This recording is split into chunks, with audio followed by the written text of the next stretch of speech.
by the way, animation. I think also we spoke about the crowds, living pitch and the crowd, and especially. pitch, all the visuals. But that's visual. Today we're going to talk about gameplay, and you have great news because you brought the actual game with you.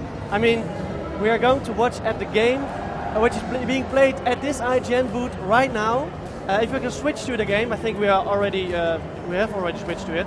We see the team management screen, right? We're in team management. Team management is something. So if you look at what were the community requests on the past, it was fix the keeper. So we are bringing next gen goalkeepers this year. That we're going to talk a little bit about that. I've seen that in a few matches I've played. The goalkeepers are drastically changed. We'll get back to that when we launch the game. But tell me something about the changes, because I understood you can give instruction to each individual player, right? Yeah, team management, it's a complete overhaul this year. It's beyond just changing the user interface in terms of the UI, making more intuitive. This is one of the new features that Paul, the guy, is playing the game and is showing us. That are called player instructions. So with player instructions, it's a new addition where... So you say, Suarez, don't bite. You don't get that far, but for each position on the field, you specify how do you want that player to move around on attacking, on defense, on supporting the runs. So basically, you might have the same lineup, same formation, same everything, but you change the player instructions and you can completely change how your team plays. So for those guys that are super avid gamers of career mode, that they really like to dive deep into managing the team, so they can affect completely how the team changes. And they can save up to what we call 6 team sheets. 6 team sheets. So you get. But can you also switch between those different team sheets during the match? No. So you select the team sheet when you are going into a match, saying, okay, this is my team sheet for a cup game. This is my team sheet for like a not that important league game. So can you switch it during the pause, the break of the game? Yeah, going into game, you select what is the team sheet that you want to play with. And then during the match, yes, you can change the instructions, but the team sheet is a concept where so you have all these predefined set of things, so you don't have to be changing that all the time. That must hurt. Liverpool without Suarez. Yeah, so Lambert is not the same, but they still have Sturridge and Sterling. Well, this looks totally different as well. We saw the audience, we saw a great atmosphere. Yeah, I think that the English competition, they did all the stadiums, right? All the 20 stadiums. The Premier League authenticity we have this year is phenomenal. Really, we have the 20 stadiums for the 20 teams that are in the 14-15 season for the Premier League. We were able to go and head scan in all the clubs, so we're going to have more than 200 head scan faces from the Premier League as well. And in addition to that, you can see the AdWords as well. So in this case, okay, you see the FIFA.com, but we have a new technology for AdWords that are for each club on the Premier League as well. New chants, not just on the Premier League, everywhere. We have the Premier League overlay package as well. Visually, the game is really outstanding, and you can see the living pitch. The living pitch. It changes during the match, but to be clear, that's only visual, right? It doesn't influence the gameplay at all. It really doesn't make sense to make gameplay changes. Here we see a goal of who is it? Is that a defender? Goal. Is it Fabregas? We'll see when it's close by. That's Fabregas. Yeah, he's a new kid in the team. Spanish. Well, what is he actually? Is he an attacker or a midfielder? I don't know. He plays everywhere. But he usually plays in several positions. But he looks phenomenal. Look at that. One of the new faces that we have as well.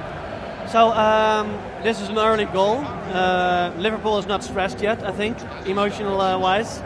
Yeah, but I want to remark here of the living pitch. So you see how the pitch starts getting deteriorated over time.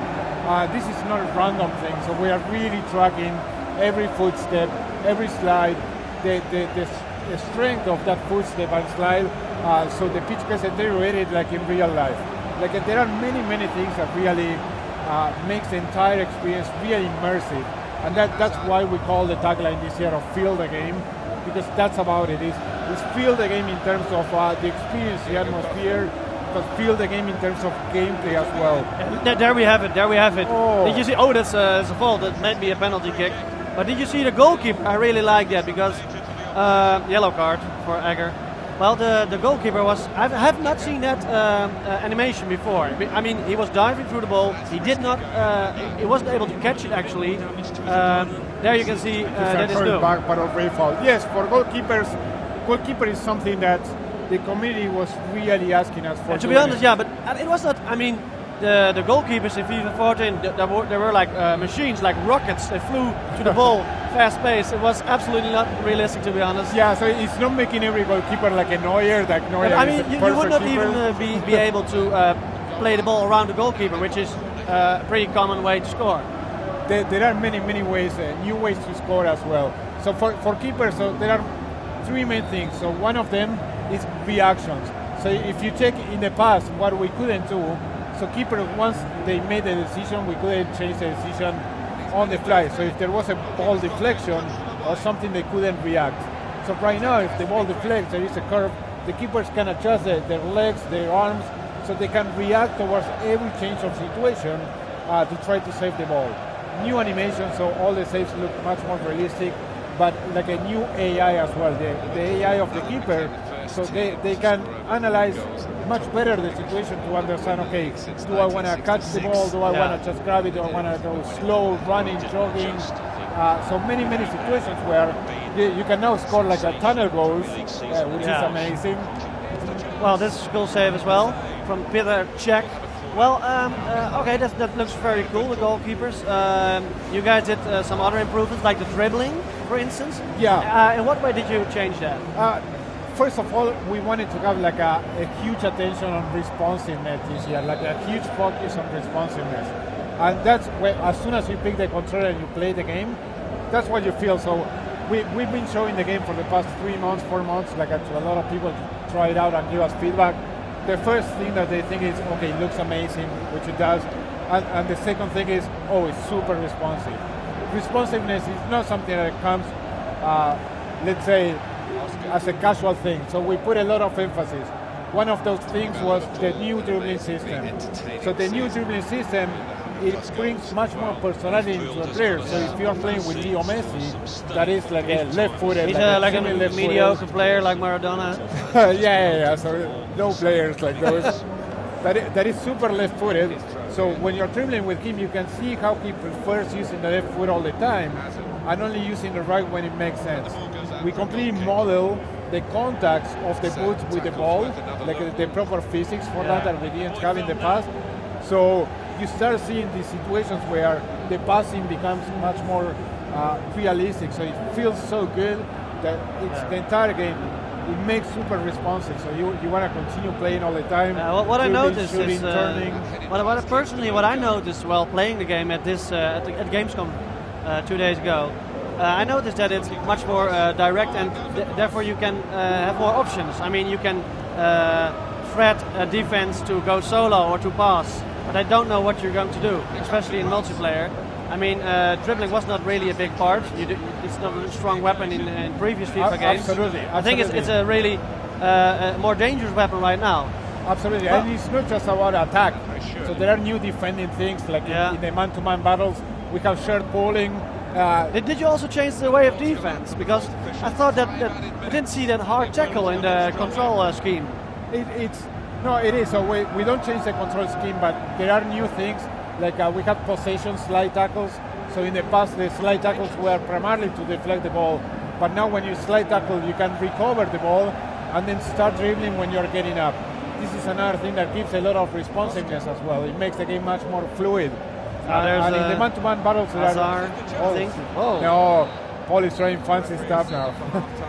He's playing on the difficulty of semi-pro. I want to show you this, but Paul is skipping the match highlights that are really good. So we changed the highlights as well to make it much more relevant in terms of having letterbox, like a pulse effects, and really telling the story of the match. The highlights, but you usually skip them, like you did now. Well, Paul, because he's carrying here, he wants to show us gameplay so desperately. I have a few questions about FIFA 14 to FIFA 15, the improvements. Yes. I mean, a lot of complaints out of the community were like some strong weapons in FIFA 14, maybe a bit overpowered even. like crossings and headers. Yes, I think absolutely. headers you changed, right? It's not easy to score with a header. Absolutely, they two main things on things that they didn't become exploits, but people were abused enough that we are our I power used it a headers. lot. Our power headers is how they call it, and then some of the through balls. So we put a lot of Yeah, a lot of emphasis. through balls were really strong as well, and especially because the AI defense was not really counting on it. It was really hard to defend. Yeah. How did you guys thought about a solution for that? No, it's fine tuning. It's extremely fine tuning. So we understood the problem and we investigated what it was. We understood the problem, and we were all the time tuning those things and play testing.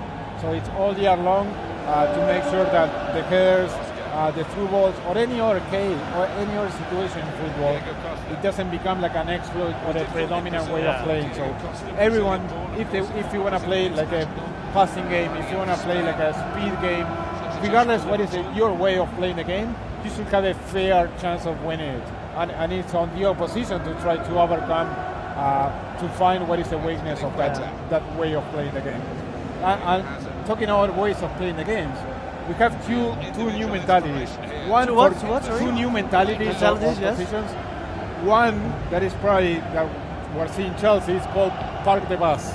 Yeah, park the bus. Yeah, that's Jose Mourinho's tactic. All right, yeah. Inspiring some of those things. Yeah, I saw that. There at the left. Park. Oh, it's actually a mode. Exactly. It's actually, that's cool. Because the other one is actually like all-out attack. And I did that the other day because I was 1-0 behind.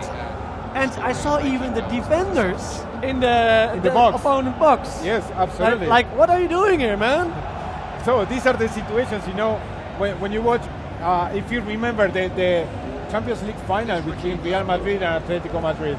So at some point Atletico was parking the bus, Real Madrid forgetting about playing good football and just throwing it's the a ball. shame though, but it's in the next game now. Is it actual? Is it placeholder? Is it really? It is. You're really going to do It is in the game. He plays like that. And seriously, that's fun. The AI understand the context and start doing that as well. You start seeing time wasting as well. Time wasting not in the sense of taking time for having a throw in, but people like the opponent just grabbing the ball and instead of trying to score, just going on the sideline, going to a corner kick to catch possession. Oh, wow, that's a great shot, but it's also a great pass, and that's. Well, hopefully you guys tweak that a bit because I mean it's so hard to give that pass. I mean I'm playing football. I'm not the best, but I'm never able to give a pass like that. And I think if you're not Pirlo, Xavi, it's really hard to do so.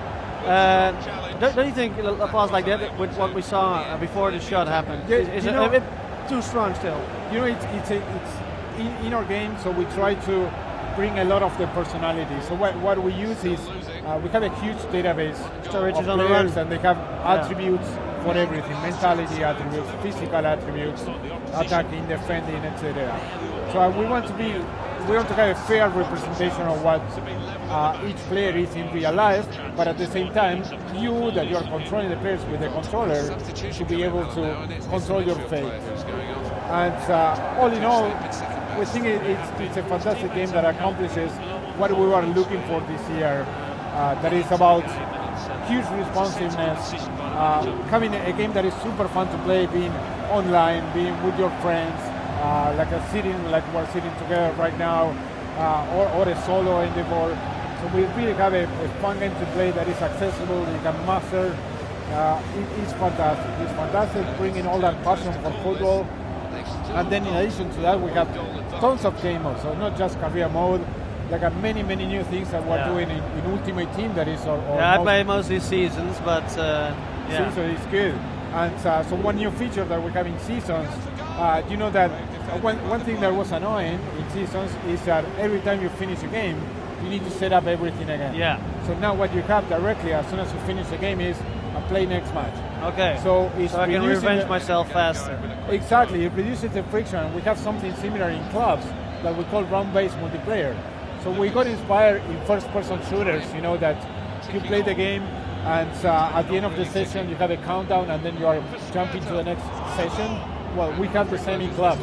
So you don't have to set up and everything again, but you just carry over and over and over. So you do what is the most important thing to That's do. good. That's a good usability improvement. All right, very cool. Absolutely. So this game is only a boring 1-0 victory. You cannot expect more from Chelsea, I think. Let's try to see the highlights now. Okay, the highlights. Let's look at the highlights. You see some of the emotional reactions. He's annoyed. He wants to win. He actually scored. Why is he annoyed? Well, Cesc Fabregas always that kind of face. But you can see more the new lighting system that is physically based training, and this is what I was talking about, the highlights. Much more production value, like in real football. So if you were hearing this is intermixed with music. 1-2 combination. Talk about it. Almost had it. You can see a goal, the reactions on the bench. Why is Courtois not keeping? Oh, that's not Courtois. Yeah, that's Courtois. He's the second goalkeeper. Well, we don't know yet who's going to be on the starting 11, so... Czech is a pretty decent goalkeeper as well. Well, Tim Howard, actually, the US goalkeeper. Did you guys use him? Because he did a great World Cup? He was in the studio, I think it was 2 weeks ago, doing like a mock-up session for us.